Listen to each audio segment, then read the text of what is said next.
అర్చన, చెయ్యాల్సిందంతా చేసి మళ్ళీ ఎందుకొచ్చావు?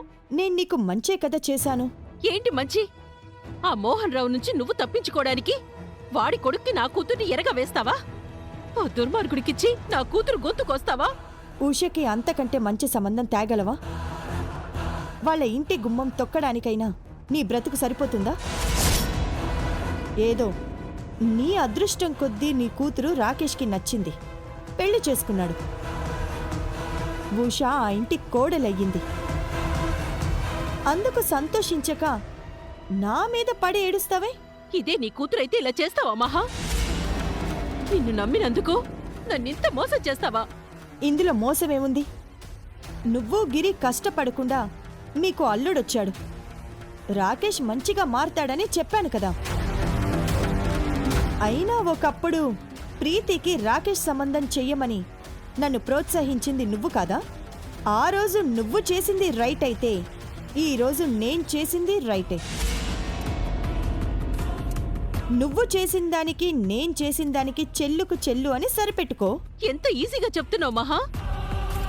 ఆ రాకేష్ మారతాడు అంటున్నావు, మారకపోతే ఏం చేయాలి? ఉషా విషయంలో వాడు ఏదైనా తేడా చేస్తే నీకు తోడుగా నేనుంటాను. వాడి తాట తీసైనా దారికి తీసుకొస్తాను. ఈ విషయం ఇక్కడితో వదిలిపెట్టు. ఈ ఇంట్లో మనం ఒకటిగా లేకపోతే ఆ సీత మనల్ని ఇంకా ఆడుకుంటుంది. సీత నుంచి మనం ఒకరినొకరం కాపాడుకోవాలి అంటే మనం ఒకటిగా ఉండక తప్పదు.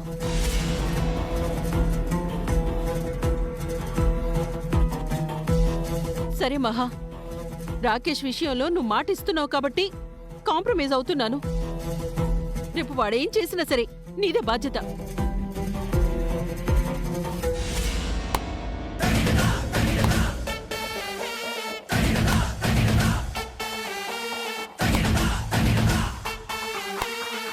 శభాషత్తలు, మీ ఇద్దరు కొట్టుకొని ఎక్కడ విడిపోతారో నాకు సరైన పోటీ ఉండదేమోనని చాలా కంగారు పడ్డాను. వంకర బుద్ధులున్న మీరు ఇలాగే కలకాలం కలిసి ఉండాలని మనస్ఫూర్తిగా కోరుకుంటున్నాను.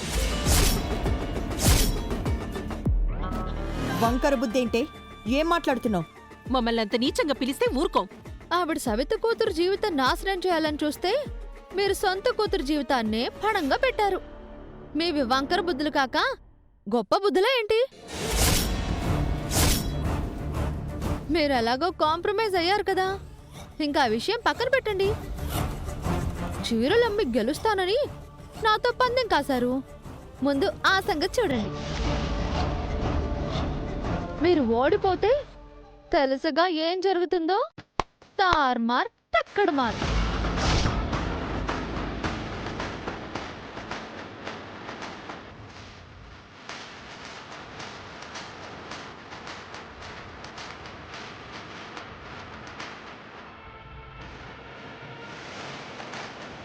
మనం ఎలాగోలా చీరలు నమ్మి ఆ సీతని బయటికి గెంటేయాలర్చన.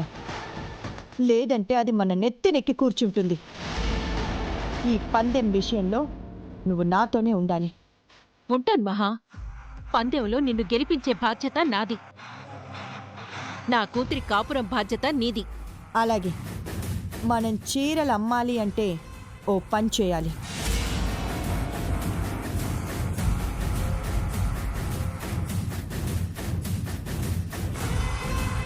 ఓకే మహా, నువ్వు చెప్పినట్లే చేద్దాం.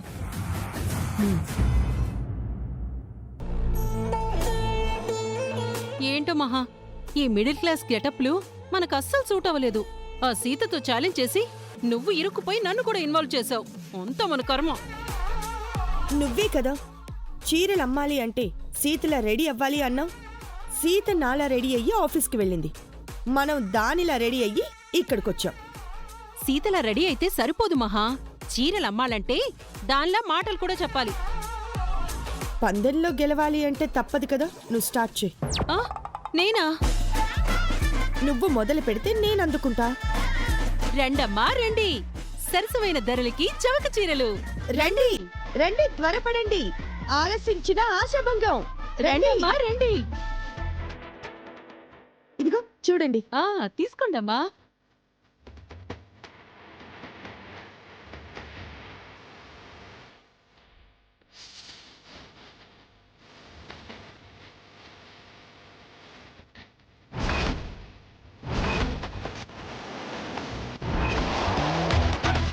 హలో మేడం, ఈరోజు మీ చీరల వ్యాపారం పుంజుకున్నట్టుంది. మీ ఫ్రెండ్ని కోర్టుకు తీసుకెళ్తున్నాం. సిఐ గారు, నేను మహాలక్ష్మితో మాట్లాడాలి. దాందేం భాగ్యం. కానిస్టేబుల్స్, ఆవిడ్ని తీసుకెళ్ళండి.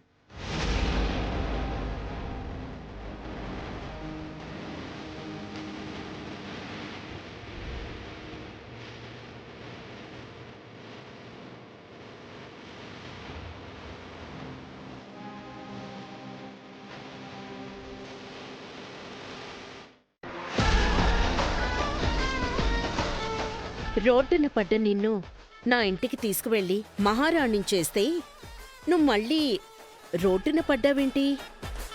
ఇది నా దురదృష్టం కాదు, నీ మేనకోడలు సీతతో వేసిన పందెం. దురదృష్టం అంటే నీది. ఇంట్లో ఉండాల్సిన దాన్ని జైలుకి పంపించాను. నాకు ఇంకా శిక్ష పడలేదు మహాలక్ష్మి. విచారణ జరుగుతోంది.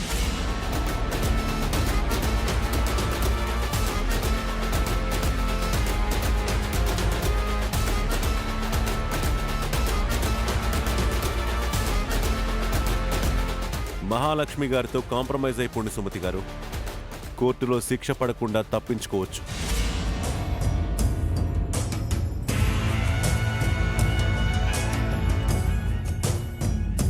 ఈ స్వార్థపర్రాలతో ఒక్కసారి చేతులు కలిపినందుకే నా సగం జీవితం నాశనమైపోయింది.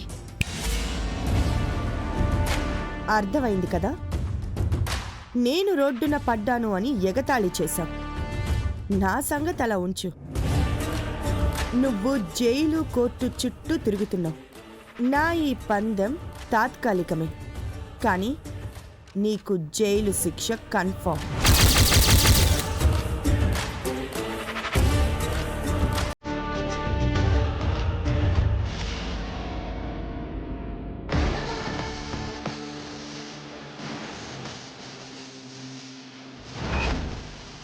ఇప్పటికైనా బుద్ధి తెచ్చుకొని నా కాళ్ళు పట్టుకొని క్షమించమని అడిగి నేను చెప్పినట్టు చేస్తే నీకు శిక్ష లేకుండా చేస్తాను.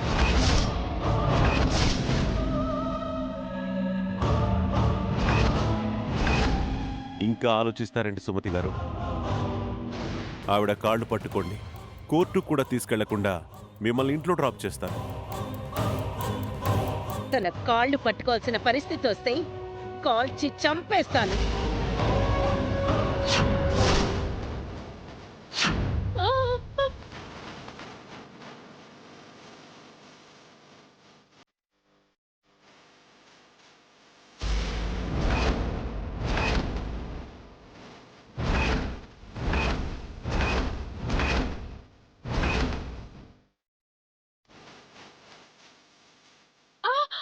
నా వెనక దాక్కున్నావేంటి మహా? ఆవిడ కలిస్తే నేను పోతాను. సిఐ గారు, దాని దగ్గర నుండి రివాల్వర్ తీసుకోండి, లేదంటే కాల్చిన కాల్స్తుంది. ఏంటి ఆటలుగా ఉందా? నా రివాల్వరే లాక్కుంటావా? డ్యూటీలో ఉన్న మీ వెపన్ని దౌర్జన్యంగా తీసుకున్నందుకు తన మీద ఎక్స్ట్రా కేసు కూడా వేయండి సిఐ గారు. అలా చేస్తే ముందు ఈయన గారి జాబ్ ఊడిపోతుంది. నన్ను నేరుగా కోర్టుకి తీసుకువెళ్లకుండా నీ దగ్గరికి తీసుకువచ్చి మీటింగ్ పెట్టినందుకు సిఐ సార్ సస్పెండ్ అవుతారు. అది కూడా నిజమే మేడం. అనవసరంగా వెహికల్ ఆపాను. మీరందరూ ఎన్ని ఎత్తులు వేసినా, ఎన్ని గూడు పుటాణీలు చేసినా సీత నా వైపుంది. తనొక్కతే చాలు నన్ను ఈ కేసు నుంచి తప్పించడానికి. త్వరలోనే నేను బయటకు వస్తాను.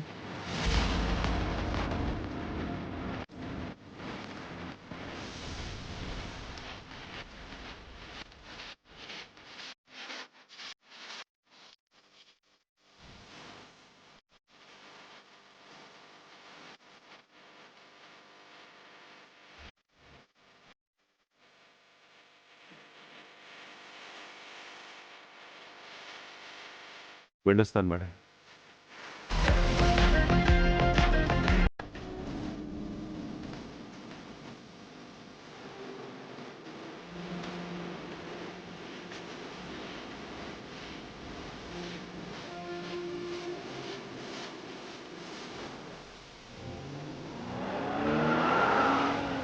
ఏంటి మహా సుమతి ధైర్యం? చూస్తుంటే నీకు వ్యతిరేకంగా సీత ఏదో చేయబోతున్నట్టుంది. అదేం చేస్తుంది? దాన్ని పుట్టించిన అమ్మ బాబులు కూడా నన్నేం చేయలేరు. The number you have called is not reachable. The number you have called is not reachable. ఏమైందండి? సీతకి ఎన్నిసార్లు కాల్ చేసినా నాట్ రీచబుల్ అని వస్తుంది. అక్కడ ఏం జరుగుతుందో తెలియడం లేదు. రామ్కి చేయండి, సీత గురించి చెప్తాడుగా. అలాగే.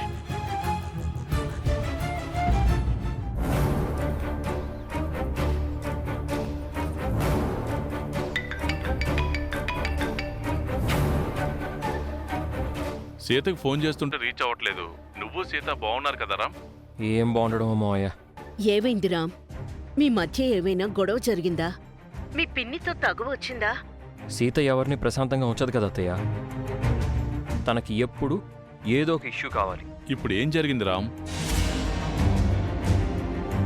ఏం జరుగుతుందో అనే టెన్షన్తో నరాలు తెగిపోతున్నాయి. సీత ఏం చేసింది రామ్? సీత కామ్గా ఉండకుండా మా పిన్నితో మాట పెంచుకుంది. ఇద్దరూ పందెం వేసుకున్నారు. నేను చేసే బిజినెస్ మీరు చేయలేరు. ఓ 10 రోజులు నా చీరలు అమ్మి చూడండి, తెలుస్తుంది. అమ్ముతాను. 10 రోజుల్లో కాదు, వారంలో నీ దగ్గరున్న స్టాక్ మొత్తం అమ్మేస్తాను. ఈ పందెంలో నువ్వు ఓడిపోతే వారం తర్వాత ఈ ఇల్లు వదిలి వెళ్ళిపోవాలి. వారంలో మిమ్మల్ని మించిన డెవలప్మెంట్ చూపిస్తాను. ఛాలెంజ్. ఛాలెంజ్.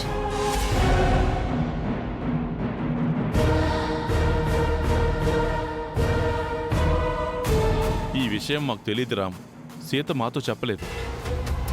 అయినా నువ్వు అక్కడే ఉన్నావు కదా బాబు. అలాంటి పందెం ఎలా వేయనిచ్చావు? సీత నా మాట వింటే కదా మావయ్య. తన పంతం తనదే. అయినా సీతకేం తెలుసని అలాంటి పందెం కాసింది? పందెంలో ఓడిపోతే సీత నిన్ను వదిలి వచ్చేయాలా బాబు? నా టెన్షన్ కూడా అదే అత్తయ్య. వద్దు అని ఎంత వాదించినా సీత నా మాట వినలేదు. ఏ క్షణంలో సీత ఓడిపోతుందో అని భయంగా ఉంది. డ్యాన్స్ కాంపిటీషన్లో సీతే గెలిచింది కాబట్టి ఈ పందెంలో సీత ఓడిపోతే మా పిన్ని క్షమించదు, ఇంట్లో నుంచి పంపించేస్తుంది. సీత లేని జీవితాన్ని ఊహించుకోవడానికే నాకు భయం వేస్తోంది. పందెం టైం కూడా దగ్గర పడిపోయింది. నువ్వు కంగారు పడకు రామ్. మేము సీతతో మాట్లాడతాం. అవును రామ్, ఎలాగైనా సీతను రాజీ కొప్పిస్తాం. నువ్వు ధైర్యంగా ఉండు. ఇప్పుడు మన చేతుల్లో ఏమీ లేదత్తయ్య. ఉంటాను. సీత ఎంత పిచ్చి పని చేసిందండి. డాన్స్ పోటీలో అంటే సుమతి వల్ల గెలవగలిగింది. ఈ పోటీలో ఎలా గెలుస్తుందండి? అదే నాకు అర్థం కావట్లేదు. సీతతో మాట్లాడితే గానీ ఈ ప్రాబ్లం సాల్వ్ అవ్వదు.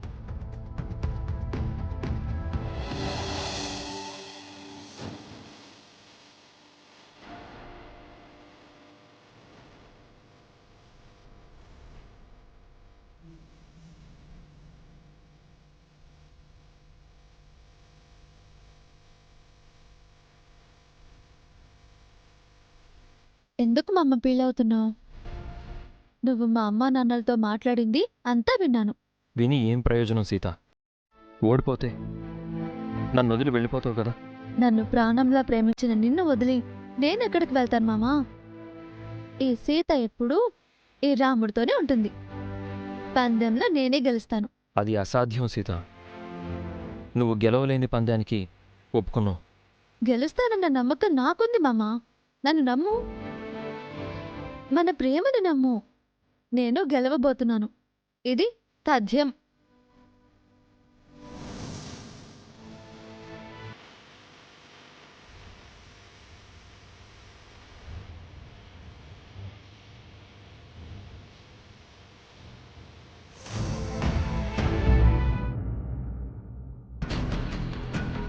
చెప్పండి ముఖర్జీ గారు, ఎందుకు నన్ను అర్జెంటుగా కలవమన్నారు? ఏంటి మహాలక్ష్మి గారు ఇవన్నీ? మీ కంపెనీలో ఏం జరుగుతుంది? ఏమైంది సార్? మిమ్మల్ని నమ్మి మీ కంపెనీలో 100 కోట్లు ఇన్వెస్ట్ చేశాను. మీరేం చేశారు? మొత్తం ఫ్రాడ్, టోటల్ చీటింగ్. ఒక్క ప్రాజెక్ట్ కూడా ప్రాపర్గా లేదు. అన్ని దొంగ లెక్కలు చూపించారు. ఏది సరిగ్గా లేదు. అది కాదు సార్. ఇంకేం మాట్లాడకండి. మీరేదో పరువు గలవారు, గౌరవనీయులు అనుకున్నాను. ఇంత మోసం చేస్తారనుకోలేదు. సీత మీ స్థానంలో ఆఫీస్కి వచ్చింది కాబట్టి మీ చీటింగ్ బయటపడింది. నా డబ్బుని అడ్డంగా దోచేశారు. మీరు చేసిన ఈ ఫ్రాడ్కు ఈ పాటికి మిమ్మల్ని అరెస్ట్ చేయించి జైలుకి పంపాల్సింది. కానీ సీత మీద ఉన్న గౌరవంతో అలా చేయట్లేదు. అంతగా చదువుకున్న సీతకున్న నాలెడ్జ్ కూడా మీకు లేదు. ఈ ఫ్రాడ్ నాకు తెలియకుండా జరిగింది సార్. అదే చెప్తున్నాను. ఇన్నాళ్ళు మీరు ఆఫీస్కి వస్తున్నా మీరు ఇది కనిపెట్టలేకపోయారు. 2 రోజుల్లో సీత మీ బండారం మొత్తం బయట పెట్టేసింది. Sorry sir. నాకు కావాల్సింది సారీ కాదు. మీకు తెలిసి జరిగినా తెలియక జరిగినా ఫ్రాడే. చేసిన తప్పుకి శిక్ష తప్పదు. ఒక్క ఛాన్స్ ఇవ్వండి సార్, అంతా సరి చేస్తాను. సరి చేయడం కాదు, నేను చెప్పింది చేయండి.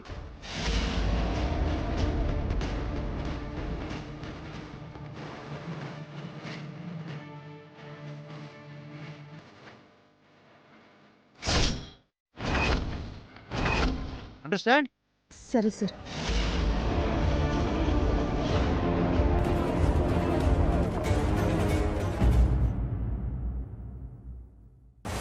రేపటితో పందెం గడువు ముగుస్తుంది. మహా గెలుస్తుందో సీత గెలుస్తుందో చూడాలి. గ్యారంటీగా సీతే గెలుస్తుంది బావా. తనెలా గెలుస్తుందన్నయ్య? మేమిప్పటికే చాలా చీరలు అమ్మేశాం. బయటికి వెళ్ళిన మహా రాగానే మేం వెళ్ళి మిగతా చీరలు కూడా అమ్మేస్తాము. సీత ఓటమి దాదాపు ఖాయమైనట్లే అన్నయ్య. తను ఆఫీసులో ఓ 2 రోజులు హడావిడి చేసింది గాని ఆ తర్వాత ఏ ప్రోగ్రెస్ లేదు. అసలు తను ప్రోగ్రెస్ చూపించాలంటే బిజినెస్ లో నాలెడ్జ్ ఉండాలి కదా. ఎలిమెంటరీ స్కూల్ కూడా దాటన్ సీత బిజినెస్ లో తలపండిన మహాతోని ఛాలెంజ్ చేసింది. అవును, పొట్టేలు కొండను ఢీకొంటే కొండకేమవుతుంది? పొట్టేలు తలే పగిలిపోతుంది. ఏంటి సీత, నువ్వేం మాట్లాడవేంటి? గడువుకి ముందే కామ్గా ఓటమికి ఒప్పుకుంటున్నావా? లేదు మామా, ఇప్పుడు నేనేం మాట్లాడను. మహాలక్ష్మి అత్తయ్య వచ్చాక తనే మాట్లాడుతుంది.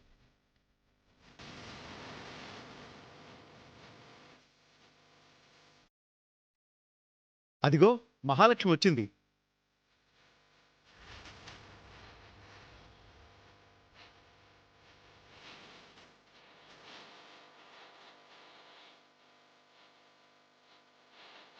రాచల్లాయ్, ఇప్పుడు నువ్వే మాట్లాడాలని సీత అంటుంది.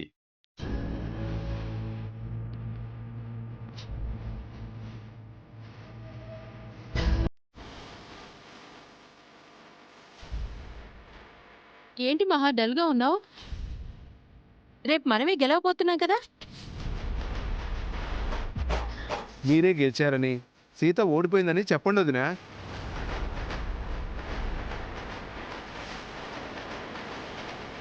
ఏం మాట్లాడవేంటి మహా?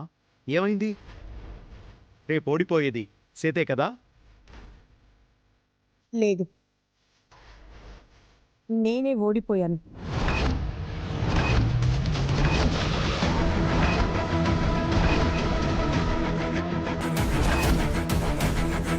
సీత నెగ్గింది.